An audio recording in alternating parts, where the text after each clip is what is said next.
બિહારમાં સમ્રાટ ચૌધરી મુખ્યમંત્રી બન્યાના 22 દિવસ બાદ મંત્રીમંડળનું આજે વિસ્તરણ. નીતિશ કુમારના પુત્ર નિશાંત કુમાર સહિત 32 મંત્રીઓ કેબિનેટમાં સમાવિષ્ટ. બીજેપીમાંથી 15, જેડીયુમાંથી 13 સહિત 32 મંત્રીઓએ લીધા શપથ. પ્રધાનમંત્રીએ નવા મંત્રીઓને પાઠવી શુભેચ્છાઓ.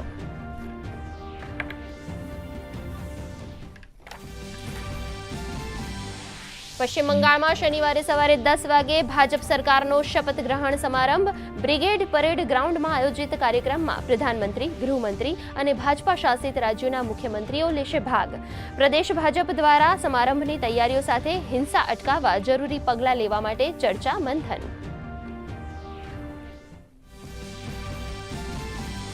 પશ્ચિમ બંગાળમાં ચંદ્રનાથ હત્યાકાંડ મામલે મહત્વના સમાચાર. હત્યાની તપાસ માટે એસઆઈટીની રચના. આઈજી સ્તરના અધિકારી એસઆઈટીનું સંભાળશે નેતૃત્વ.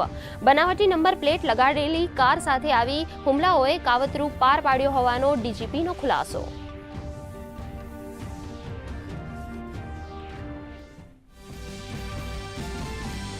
ઓપરેશન સિંદૂરને 1 વર્ષ પૂર્ણ. પ્રધાનમંત્રી નરેન્દ્ર મોદી, ગૃહમંત્રી અમિત શાહ અને સંરક્ષણ મંત્રી રાજનાથસિંહે સેનાના શૌર્યને કર્યા નમન. વાયુસેનાનો કડક સંદેશ: ભારત ન કંઈ ભૂલે છે, ન માફ કરે છે.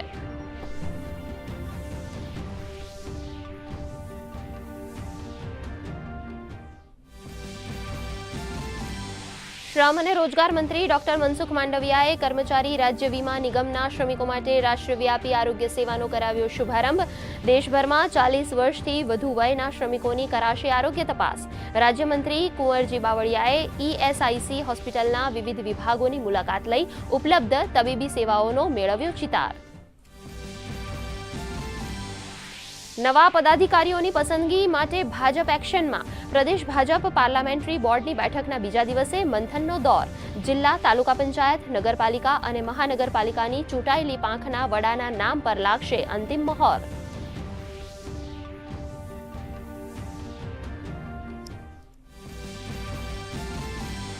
આજે વિશ્વ એથ્લેટિક્સ દિવસ. ગુજરાતમાં ખેલ મહાકુંભની પહેલથી એથ્લેટિક્સને મળી નવી ઉડાન. ગ્રામ્યથી રાજ્યકક્ષા સુધી ખેલાડીઓની પ્રતિભાને મળ્યો મંચ.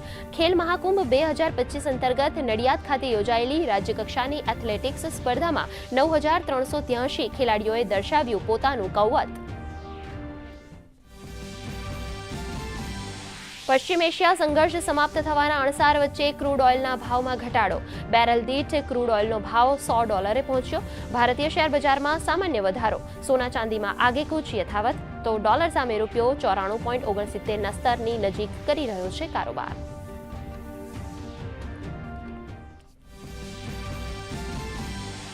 રાજ્યમાં અસહ્ય ઉકળાટ વચ્ચે વાદળછાયું વાતાવરણ. 8 જિલ્લાઓમાં 40 ડિગ્રીથી વધુ તાપમાન. બનાસકાંઠા, સુરત, પંચમહાલમાં આજે હળવા વરસાદની શક્યતા. અરવલ્લી, ખેડા અને સાબરકાંઠામાં સામાન્ય વરસાદી ઝાપટાનું અનુમાન. તો તમિલનાડુ સહિત દક્ષિણ ભારતમાં કમોસમી વરસાદનો કેર.